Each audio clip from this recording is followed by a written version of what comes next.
en Segunda de Reyes, capítulo 5, versículo 1 al 14. Eliseo y Namán. Namán, general del ejército de Siria, era varón grande delante de su señor, y lo tenía en alta estima, porque por medio de él había dado Jehová salvación a Siria. Este era hombre valeroso en extremo, pero leproso. Y de Siria habían salido bandas armadas y habían llevado cautiva de la tierra de Israel a una muchacha, la cual servía a la mujer de Namán. Este dijo a su señora: si rogase mi señor al profeta que está en Samaria, él lo sanaría de su lepra. Entrando Namán a su señor, le relató diciendo: así y así ha dicho una muchacha desde la tierra de Israel. Y le dijo el rey de Siria: anda, ve, y yo enviaré cartas al rey de Israel. Salió pues él, llevando consigo 10 talentos de plata, y 6.000 piezas de oro, y 10.000 mudas de vestidos. Tomó también cartas para el rey de Israel, que decían así: cuando llegue a ti estas cartas, sabe por ellos que yo envío a ti mi siervo Namán, para que lo sanes de su lepra. Luego que el rey de Israel leyó las cartas, rasgó sus vestidos y dijo: ¿soy yo Dios que mate y dé vida, para que éste envíe a mí a quien sane un hombre de lepra? Considerad ahora y venid como busca ocasión contra mí. Cuando Eliseo, el varón de Dios, oyó que el rey de Israel había rasgado sus vestidos, envió a decir al rey: ¿por qué has rasgado tus vestidos? Venga ahora a mí, y sabrá que hay profeta en Israel. Y vino Namán con sus caballos y con su carro, y se paró en las puertas de la casa de Eliseo. Entonces Eliseo le envió mensajero diciendo: ve y lávate 7 veces en el Jordán, y tu carne se te restaurará y serás limpio. Namán se fue enojado, diciendo: he aquí yo decía para mí: saldrá él luego, y estando en pie invocará el nombre de Jehová su Dios, y alzará su mano, y tocará el lugar, y sanará la lepra. Amán y Farfar, ríos de Damasco, ¿no son mejores que todas las aguas de Israel? Si me lavare en ellos, ¿no seré también limpio? Y se volvió, y se fue enojado. Mas sus criados se le acercaron y le hablaron diciendo: Padre mío, si el profeta te mandara alguna cosa, ¿no lo harías? ¿Cuánto más diciéndote: lávate y serás limpio? Entonces descendió y se zambulló 7 veces en el Jordán, conforme a la palabra del varón de Dios, y su carne se volvió como la carne de un niño, y quedó limpio. Amén. En primer lugar, esta es una historia muy bonita, muy hablada, muy comentada. He sacado a relieve esta historia no para hablar en sí del milagro que Dios hizo tan maravilloso en Namán, el sirio, sino para, en esta historia revela unos detalles, que de estos detalles es lo que vamos a entrar en el tema. En primer lugar, había un general, como bien ha dicho el hermano, poderoso, importante, pero tenía un problema, y era la lepra. En su casa había una mujer, una jovencita de Israel, era una esclava que estaba sirviendo a la mujer de Namán. Y esta le dijo, le comunicó, le expresó, le informó a su señora: si mi señor fuese a Israel, el profeta de Israel le sanaría de la lepra. Le dio una información correcta. A una información correcta se le llama una perspectiva correcta, una visión correcta. Entonces Namán se lo dijo al rey, y le dijo al rey lo que la criada le había dicho. El rey de Siria, dice la escritura, que le mandó unas cartas al rey de Israel. Ahí vemos una perspectiva equivocada. En primer lugar, la doncella, la esclava, la jovencita le dijo: si fuese a Israel, el profeta lo sanaría. Esa era una perspectiva correcta.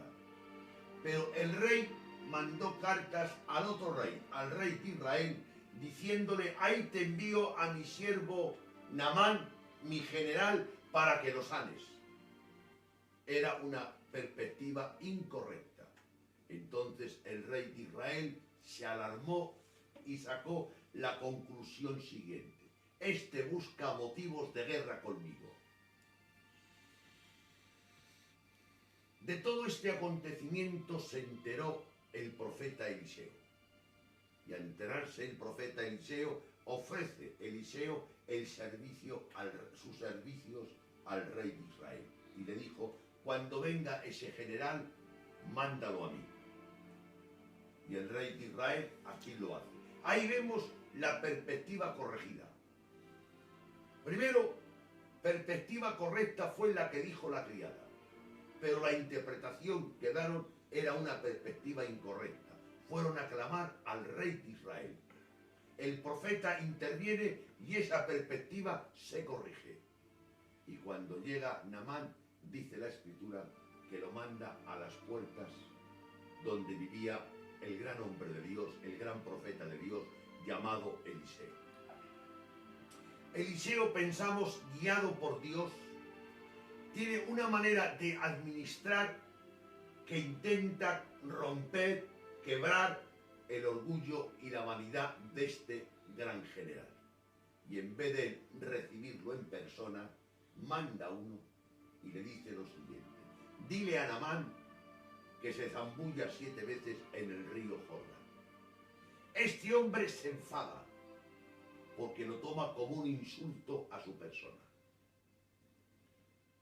Y confiesa el porqué. Dice, porque yo pensaba, yo me imaginaba que llegaría a su casa, descendería él de su casa, me atendería, levantaría la mano, aclamaría a Dios. O sea, se formó un proyecto, una idea de cómo iba a recibir o cómo Dios iba a actuar. Perspectiva otra vez equivocada. Y como tenía una perspectiva equivocada, la expectativa no se cumple. Se enfada y se va para su casa. Se quiere ir para su casa, perdón. Y según se quiere ir para su casa, sus criados, los modestos criados de él, le dan un consejo y le dicen, Señor, si el profeta te hubiese mandado decir algo, hacer algo grande, algo importante, ¿tú no lo harías? Sí. Pues si te ha mandado hacer esto, que es insignificante, ¿por qué no lo haces? Y entonces Naamán se somete a la información recibida, al consejo dado por sus criados. Perspectiva corregida. Y gracias a eso, Naamán hace caso, se zambulle 7 veces y la expectativa se cumple. Recibe la salud, recibe la sanidad. En esta historia tenemos algo que es donde vamos a entrar ahora. Perspectiva, la importancia de la perspectiva y la importancia de la expectativa. La palabra expectativa es lo que espero y la palabra perspectiva es el ángulo donde yo miro las cosas, es la visión. Si la perspectiva está equivocada, si la perspectiva está desequilibrada, si la perspectiva no está bien ajustada, la expectativa no se cumple. Y así a veces en nuestra vida ha habido expectativas que no se cumplen. Y al no cumplirse, nos desanimamos, nos desalentamos y nos atribulamos. Entonces no hay que corregir la expectativa, hay que corregir la perspectiva. En otra palabra, hay un salmo que dice la Escritura, envía tu luz y tu verdad y ellas me guiarán. Hay algunos que se esfuerzan o nos esforzamos por buscar la verdad. La verdad no se busca. Es la luz la que nos ayuda a encontrar la verdad. Primero, número 1 es la luz. Y la luz te guía a encontrar la verdad. Si hay un juicio y ponemos testimonios falsos y ponemos testigos falsos y manipulamos las pruebas y damos pruebas falsas a exponer una luz equivocada, corremos el peligro que el juez al inocente lo declare culpable y al culpable lo declare inocente. ¿Por qué? Porque las pruebas que le hemos dado son manipuladas y no son ciertas. Y los testigos que le hemos dado son falsos. A darle, hermano, una luz falsa, una luz desajustada, no ha podido encontrar la verdad. Por eso es importante la verdad. Jesús dijo, yo soy la verdad, pero también dijo, yo soy la luz. Entonces pedimos en esta hora que Dios envíe su luz y que esa luz de Dios, que es la revelación en su palabra, esa luz nos lleve, nos encamine a encontrar la verdad. Bendecido sea el nombre de Jesús. Amén. La luz es importante. Daros cuenta que Pilato, cuando estuvo Jesús frente a Pilato, Pilato le preguntó a Jesús qué era la verdad, le dijo, ¿qué es la verdad? Pero como no tenía luz, la tenía delante y no se pudo beneficiar. Entonces repito y recalco, Dios nos ayude. La luz es muy grande, es necesaria, es imprescindible. ¿Qué es la luz? La luz es la revelación, la luz es el conocimiento, la luz es la información.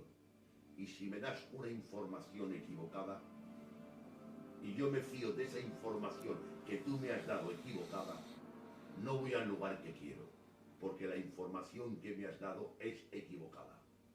Entonces, con esto os quiero decir, y concluyo esta primera parte, de que la perspectiva es importante y la expectativa, porque si la perspectiva no se ajusta a la realidad. ¿Y qué es la realidad, hermano Machaco? Es la manifestación de la verdad. ¿Qué es la verdad? La verdad es la manifestación de la realidad. Donde no hay realidad, no puede haber verdad. Entonces Dios nos ayude a amar, a valorar que la luz, y la luz nos va a llevar a las expectativas que tenemos. Vamos a usar otros pasajes. Lucas capítulo 4. Hay un pasaje que trae Jesús. En ese pasaje me ha llamado la atención, hermanos, porque Jesús trae en persona la historia que hemos leído. Lucas capítulo 4, versículo 22. Leemos primero. Lucas capítulo 4, verso 22. Y todos daban buen testimonio de él, y estaban maravillados de las palabras de gracia que salían de su boca, y decían, ¿no es este el hijo de José? Verso 27. Y muchos leprosos había en Israel en tiempo del profeta Eliseo, pero ninguno de ellos fue limpio, sino Naamán el sirio. Verso 28. Al oír estas cosas, todos en la sinagoga se llenaron de ira. Sigue. 29. Y levantándose le echaron fuera de la ciudad y le llevaron hasta la cumbre del monte sobre la cual estaba edificada la ciudad de ellos para despeñarlo. Amén. Aquí me ha sorprendido. Jesús predicando el Evangelio dice que predicando todos daban testimonio que estaban maravillados de las palabras de gracia que salían de su boca. Pero cuando entra Jesús más en profundidad en el tema y saca a relucir, recuerda un acontecimiento, el acontecimiento que hemos hablado. Muchos leprosos había en Israel, pero sin embargo fue sanado Naamán el sirio. Lo que enseñó Jesús le ofendió tanto que ese auditorio, hermanos, que hace un minuto en el versículo 22 estaba elogiando, estaba maravillado de las palabras de gracia que salían de Jesús, ese mismo auditorio empujaron a Jesús y lo llevaron a un alto para despeñarle. Qué contraste en un mismo culto, 15 minutos, te edifica el mensaje, que casi eres tentado de al hombre de Dios que te estás ministrando a aplaudirle. Y a los 15 minutos restantes le quieres echar de la iglesia. Si yo estuviese hablando, podíamos decir, es que el hermano Machaco no ha sabido enfocar el mensaje, no le ha faltado sabiduría, le ha faltado tacto, que puede ser, hermanos. Pero el problema que nos encontramos aquí, hermanos, es que el que predicaba era Jesús. Y creo que nadie vamos a tener la osadía, hermanos, de decir que le faltó sabiduría, que le faltó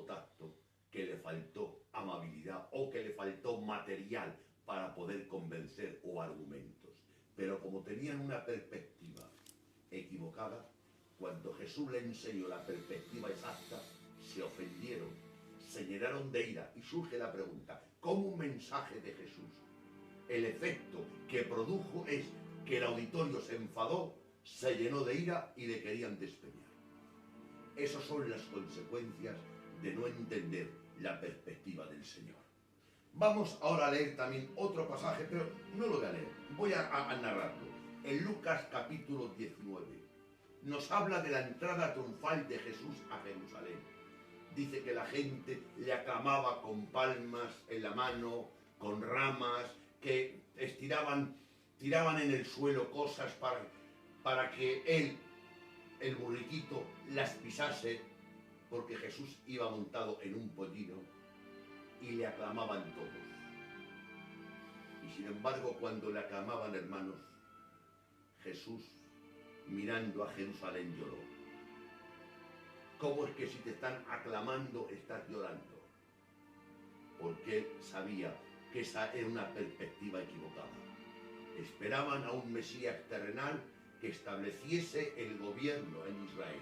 Y como esa perspectiva no se iba a cumplir, a no cumplirse se repite el acontecimiento, que 5 días más tarde, los que le aclamaron 5 días más tarde, gritaron, ¡crucifícale! ¡Crucifícale! ¡Crucifícale! ¿Pero a quién voy a crucificar? ¿Al que hace 5 días aclamabas? ¿Al que hace 5 días aceptabas como el Mesías? Sí, lo aceptaba porque yo pensaba que iba a venir a Jerusalén a establecer el reino y traer unos beneficios terrenales, literales y tangibles. No entendía. Entonces las mismas bocas, las mismas personas, las mismas gargantas, las mismas voces que aclamaban al Señor, Hosana, bendito el que viene en el nombre del Señor, que dice la Escritura, porque es un pasaje, la entrada triunfal a Jerusalén, que está narrado en los 4 evangelios. Si observáis y estudiáis en casa los 4 evangelios, dice la Escritura que la ciudad se conmovió. Y dice en Juan que los fariseos decían, no adelantamos nada, el mundo va tras él. Y ahora Jesús, como tenía luz, tenía una perspectiva correcta, no veía que le estaban aplaudiendo, no veía el gozo, no escuchaba las alabanzas, veía el futuro y dijo, ay Jerusalén, si a lo menos conocieras el día de tu visitación, porque tiempo vendrá, y anuncia el juicio que ocurrió 70 años después por un gobernador, por un romano, que sabéis lo que hizo en Jerusalén. Vemos perspectivas equivocadas. Leemos ahora en Romanos capítulo 10, versículo 2.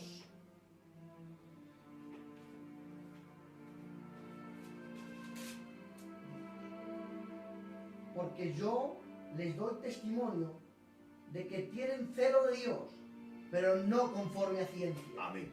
El apóstol Pablo, hablando del pueblo de Israel, dice, yo doy testimonio que Israel tiene celo de Dios. O sea, habla de celo y habla de la definición del celo. ¿Qué celo, Pablo? Celo de Dios.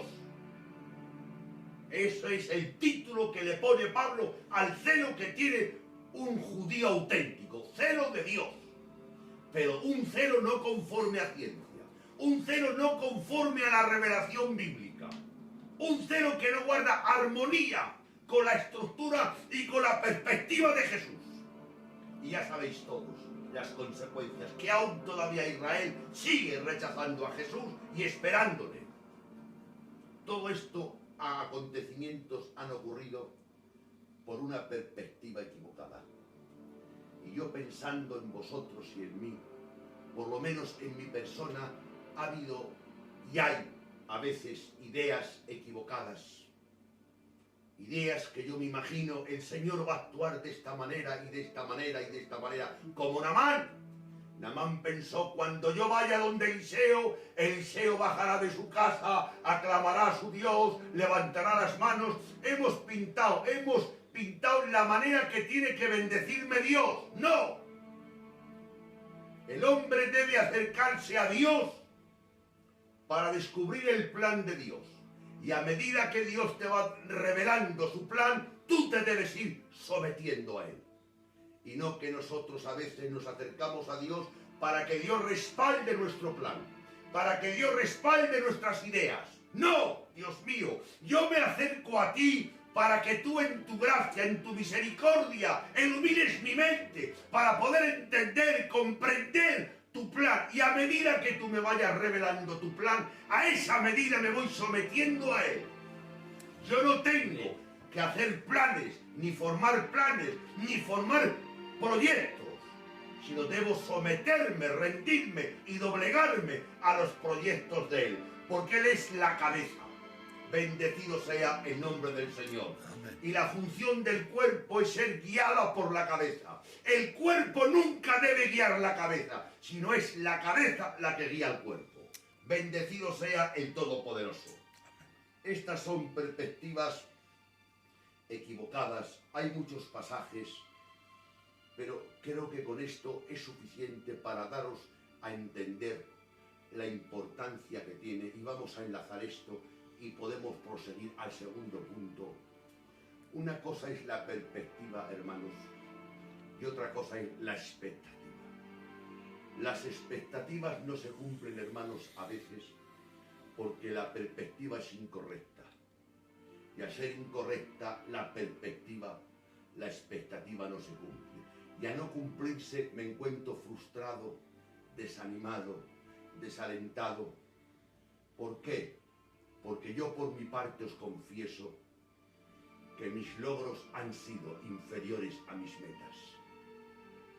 Había unas perspectivas que nacen de la niñez, nacen de la inmadurez, de la falta de crecimiento, y es importante que cada uno con estas palabras nos detengamos, hagamos un stop, pensemos, reflexionemos y le pidamos a Dios, ábrenos los ojos del entendimiento para entenderte, porque el motivo principal de la revelación, ¿sabéis qué es?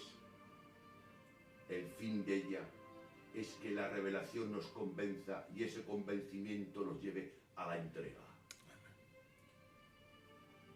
La autorrevelación tiene como fin la autoentrega. Eso es el punto principal y que Dios nos bendiga a todos. Amén. Hemos hablado un ratito de la perspectiva equivocada, perspectiva corregida, y vamos a hablar de una persona maravillosa, que es Jesús. A ver qué perspectiva tenía él. Lucas 2:48. Entonces él les dijo: ¿por qué me buscáis? ¿No sabéis que en los negocios de mi padre me es necesario estar? Amén. Aquí nos narra un acontecimiento que ocurrió cuando Jesús tenía 12 años. Sus padres fueron a Jerusalén y llevaron consigo a Jesús. Lo perdieron de vista durante 3 días y fatigados y preocupados fueron a buscar a Jesús y lo encontraron en Jerusalén, en el templo, hablando y haciendo preguntas a los doctores de la ley. Y María le dijo que habían estado angustiados buscándole. Digamos que le reprendió un poquito, si se puede decir así. Y Jesús le dice unas palabras importantes, significativas, y son las siguientes. ¿No sabes que en los negocios de mi padre me es necesario estar? Aquí vemos algo que nos revela Lucas, algo sorprendente, algo importante, algo significativo, y es que Jesús tenía ya conciencia de quién era a los 12 años. Estas son las primeras palabras que están registradas en la Biblia, que Jesús habló. Las primeras palabras que están registradas en la Biblia que Jesús habló fueron estas. Y fue este término, me es necesario. Y de esta palabra vamos a hablar. Posteriormente luego dice en Mateo Jesús a los apóstoles, me es necesario padecer y morir en la cruz. Con eso llegamos a la conclusión que la perspectiva de Cristo era la cruz. Cuando Jesús revela su perspectiva a los apóstoles, me es necesario ir a la cruz, ir a Jerusalén y que el Hijo del Hombre sea crucificado. Anteriormente a ese anuncio hay un anuncio muy singular y muy revelador. Y es que Jesús le pregunta anteriormente: ¿quién dicen los hombres que es el Hijo del Hombre? Unos Juan el Bautista, otros Elías, alguno de los profetas. Pero Pedro le dijo: tú eres el Hijo de Dios. Y fue una revelación tan directa, tan maravillosa y tan bien ajustada, que se le puede llamar una perspectiva correcta. Que Jesús da testimonio de lo que Pedro dijo. Y dijo: Pedro, no te lo ha revelado ni carne ni sangre, sino mi Padre que está en los cielos. Entonces vemos por este pasaje que los apóstoles ya habían reconocido la identidad de Jesús. Habían confesado la identidad de Jesús. Y ahora llega el momento que Jesús le tiene que revelar, que manifestar la primera palabra que hacía un montón de años había dicho a su madre: me es necesario. Y vuelve a usar las mismas frases: me es necesario ir a Jerusalén y padecer y sufrir y ser maltratado y ser crucificado y muerto. Y tanto anuncia su muerte, que su muerte, según la Escritura, lo repite 3 veces. La perspectiva de Jesús la expone, la comunica, la enseña 3 veces a los apóstoles. Cuando enseña a Jesús 3 veces una cosa, hermanos, es que tiene que ser muy importante y relevante. Porque a lo mejor puedo yo enseñar una misma cosa porque no tengo otra cosa que enseñar. Pero Jesús no. Jesús tenía mucho para enseñar y repite 3 veces lo mismo. Les habla de su muerte. Y una de ellas se lo dice con tantos detalles. Una de ellas se lo dice tan claramente que Pedro, horrorizado y temblando por el futuro que habla que le iba a ocurrir a él, que le saca parte y le dice: en ninguna manera te acontezca esto. Y Jesús, cuando Pedro le ve guiado por los sentimientos humanos, pero manipulado por una influencia que no era de Dios, y digo que no era de Dios porque a esa influencia la puso Dios un nombre, inmediatamente Jesús le dice: apártate de mí, Satanás. Es la primera vez que yo veo a Jesús llamar a uno de sus 12 apóstoles, y la única vez: apártate de mí, Satanás, porque no pones la mira en las cosas de Dios.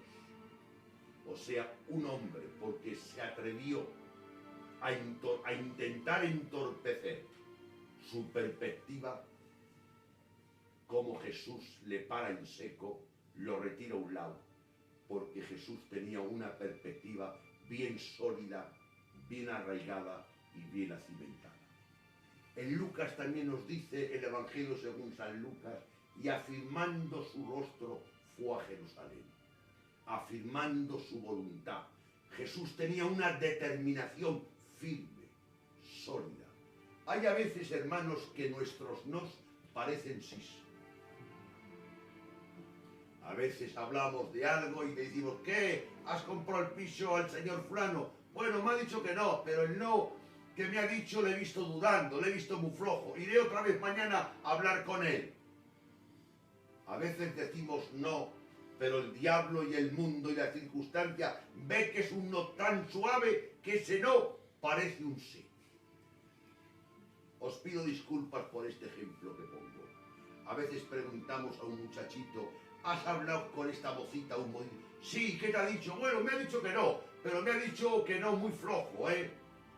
Yo creo que mañana si hablo con ella me dice que sí. El no que le ha dicho la muchacha ha sido tan flojo, tan sencillo, tan superficial, que el jovencito, pese a que ha oído el no, tiene esperanza de sacar el sí. Y al otro día va donde ella, le pregunta y dice: bueno, por lo que tú quieras. Vaya no, hija mía. Y a veces decimos no al pecado, no a ciertas cosas que nos ofrece el diablo, pero seamos nobles, sencillos, reales y auténticos. El no nuestro es muy superficial. El no nuestro no es contundente, no es determinante. Pero dice la Escritura que Jesús, afirmando su rostro, fue a Jerusalén. El sí de Jesús era fuerte, sólido, dinámico, explosivo, que superó todos los impedimentos y obstáculos, porque tenía una voluntad firme. Por eso Pablo o Pedro dice en una de las cartas, mantener firme vuestra vocación y elección. Nos habla de firmeza y de solidez. Hay muchos pasajes. Otro pasaje dice en la Escritura en Juan 12, cuando ya se acercaba 5 o 6 días antes de su muerte, y hace una pregunta retórica, porque dice, ¿qué diré pues? ¿Pasa de mí esta copa? No, para esto he llegado. Glorifícate, Padre. Y dice que cuando dijo eso Jesús, hay un detalle muy bonito. El Padre interviene y desde el cielo el Padre habla y le dice, me he glorificado y me glorificaré. La actitud de Jesús, de tanta obediencia hacia el Padre, hizo que el Padre desde el cielo expresase su complacencia. El Señor nos ayude, hermanos, a que nosotros por nuestro comportamiento, por nuestra conducta, podamos agradar al Señor. Hay algo aquí que se desprende, y es que Dios tiene un amor, ¿verdad? Pero hay 2 manifestaciones en el amor de Dios. Una manifestación se le llama amor de compasión, amor benevolente, que Dios ama a todos. De tal manera amó Dios al mundo que dio a su Hijo. Ama a todos. Ese que está pecando, le ama a Dios. En que no ama el pecado que está haciendo, le ama a Dios. Pero Jesús no. El Dios Padre con Jesús no tenía un amor benevolente. Tenía un amor complaciente, de complacencia. Dios nos ayude a obedecer a Dios para que Dios sobre nosotros no solamente tenga un amor de compasión y benevolente, sino tenga un amor hacia nosotros de complacencia. Y el Señor expresa varias veces, en repetidas ocasiones, este es mi Hijo amado en el cual tengo mi complacencia. Dios nos ayude a que nuestra obediencia complazca a Dios, hermanos.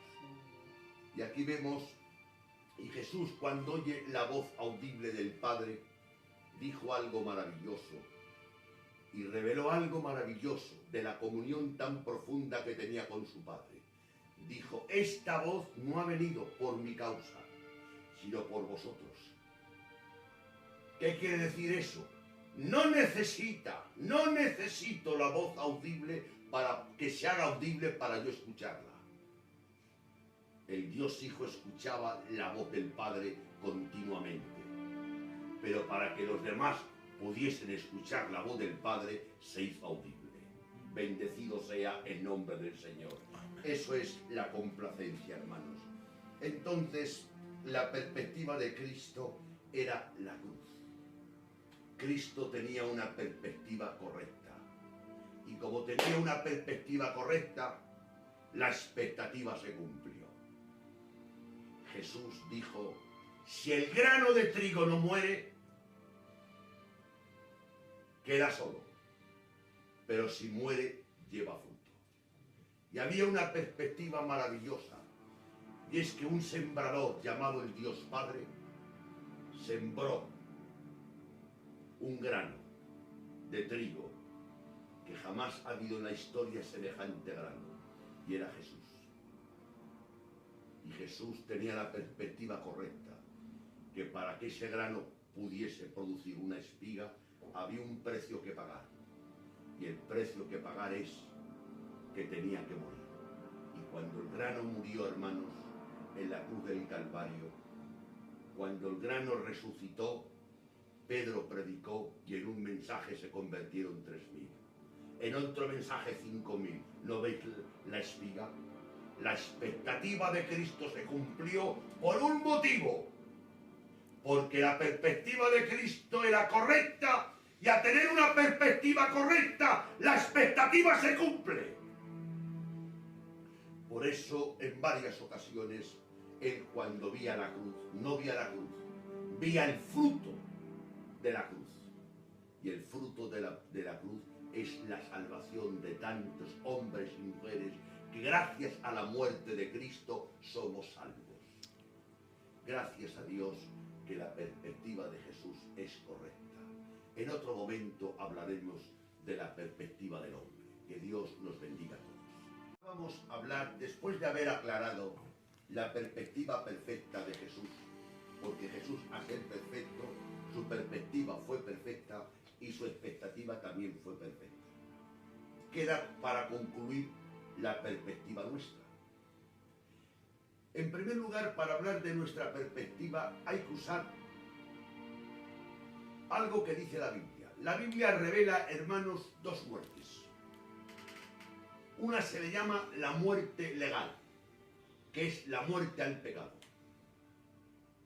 Que esa muerte al pecado ya ha sido hecha y realizada por Cristo. Romanos capítulo 6, verso 10. Porque en cuanto murió, al pecado murió una vez por todas, mas en cuanto vive, para Dios vive. Romanos 6, 11. Así también vosotros, consideraos muertos al pecado, pero vivos para Dios en Cristo Jesús, Señor nuestro. La muerte al pecado que nos ocurre a todos los cristianos en virtud de nuestra unión con Cristo en su muerte. La muerte al pecado ya la ha hecho Cristo, es legal. ¿Qué es la muerte al pecado? Que Él sufrió las consecuencias y el juicio de nuestros pecados. Y dice Pablo en Romanos que Él murió una sola vez por el pecado.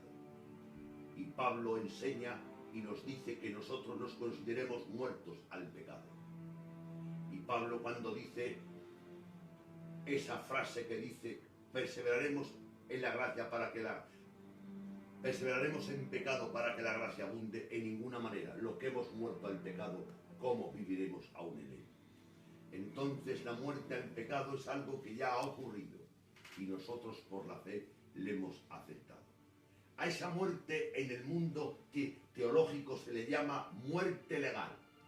No es muerte real, es muerte legal. Porque él lo que pagó no lo hizo, no era real, no era culpable, era legal. Por eso se le llama muerte legal. Bendecido sea el nombre del Todopoderoso. Pero esto es algo importante. Esto es algo que ya nos ha ocurrido. No es una esperanza, hermanos, es una realidad. La muerte al pecado no es una esperanza, hermanos, es una realidad. Cristo ya ha muerto. Nosotros estamos en Cristo. Entonces esto ha sido hecho, consumado y por la fe recibido. Bendecido sea el nombre del Señor. Pero sin embargo, cuando Cristo habló acerca de su perspectiva, era necesario que él padeciese. Marcos 8, 34 dice: Y llamando a la gente y a sus discípulos les dijo: si alguno quiere venir en pos de mí, niéguese a sí mismo, tome su cruz y sígame. La segunda muerte es una muerte moral. No es una muerte legal, es moral. Es la muerte al yo. Esa es la muerte, la segunda muerte. La muerte al yo. Leemos.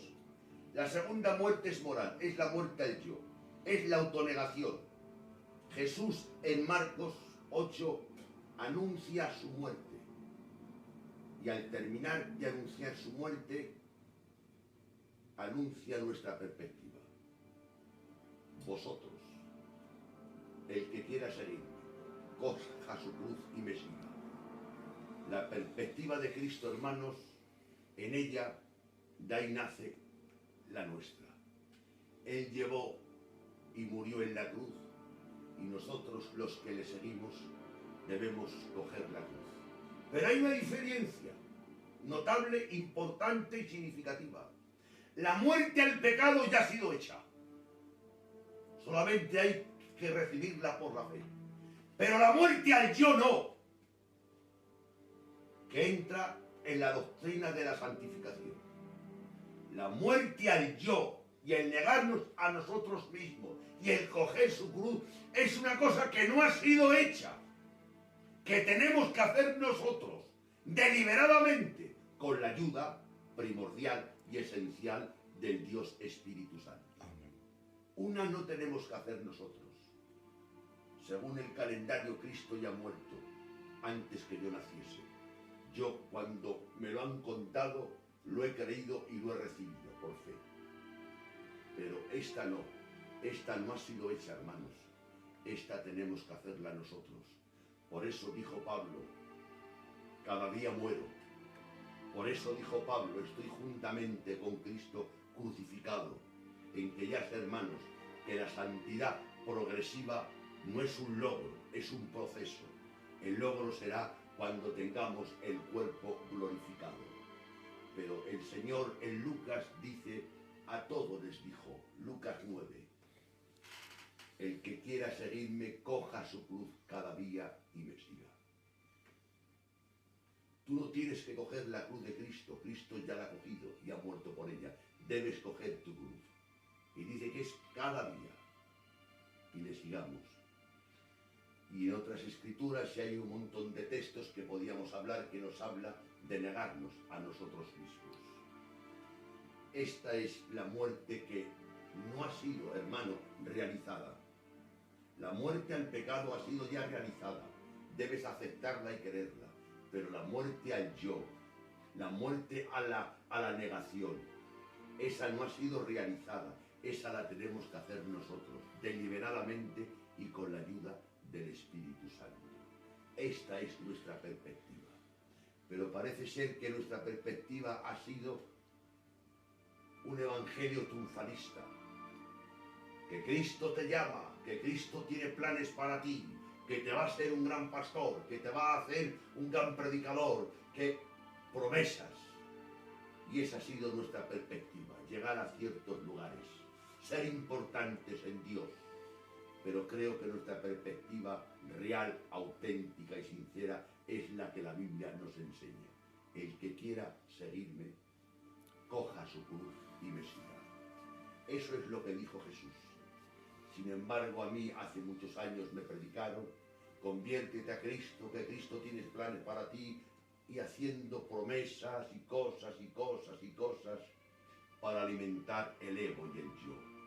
Jesús era muy sincero, Jesús era muy claro, Jesús era muy específico, de tal manera que algunos cuando iban a seguir a Jesús, te seguiré, Señor, donde quiera que vaya. ¿Qué dijo Jesús? Las zorras tienen guaridas, las aves de los cielos tienen nido, mas el Hijo del Hombre no tiene donde recostar su cabeza. Señor, te seguiré donde vaya, déjame que entierre a mi Padre primero. Deja que los muertos entierren a sus muertos. Sí, parece que Jesús era tan claro que si estaban 10 personas, hermanos, animados a seguirle, cuando le escuchaban 5, le daban la espalda. Era por la claridad que tenía enseñando. Él no sembró una perspectiva triunfalista.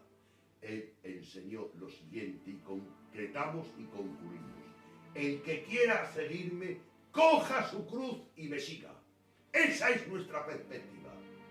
Y a la medida que yo y tú o nosotros vamos doblegándonos, a la medida que nosotros vamos rindiendo nuestra vieja naturaleza al control del Espíritu Santo, a la medida que yo me voy rindiendo a Dios, a esa medida voy haciendo morir lo terrenal, los deseos malos, las cosas que no hace falta enumerarlas, porque ya creo que todos tenemos conciencia.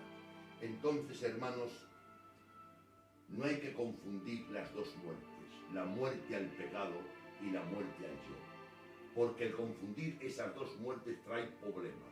Una muerte ya ha sido hecha, concretando y concluyendo. Para la obra que Cristo ha hecho en la cruz del Calvario, solamente yo tengo que creer y recibir por la fe. Digamos que soy pasivo. Pero para la obra del Espíritu Santo en mi vida soy activo. Debo esforzarme. Cada día debo esforzarme, doblegarme ante la presencia del Señor. Es una invitación que Dios hace. Esa es nuestra responsabilidad y esa es nuestra perspectiva. Ir a la cruz. Que Dios nos bendiga.